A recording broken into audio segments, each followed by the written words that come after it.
Hello everyone, welcome back and the next topic in basic JavaScript, assigning the value of one variable to another. After a value is assigned to a variable using the assignment operator, you can assign the value of that variable to another variable using the assignment operator. What this means? Here we have declared a variable named myvar and assigned a value of 5 to the myvar. And here we again declared another variable named mynum and we have assigned mynum with the value of myvar.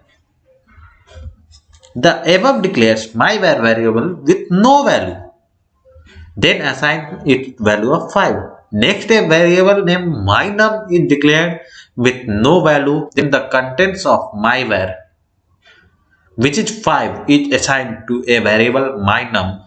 Now mynum also has a value of 5. Assign the content of A to variable B.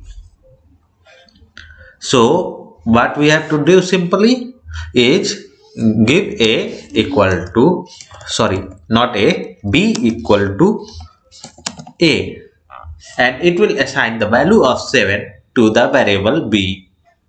So run the test and download my solution. And thanks everyone for watching. See you in the next video. Till then, bye bye.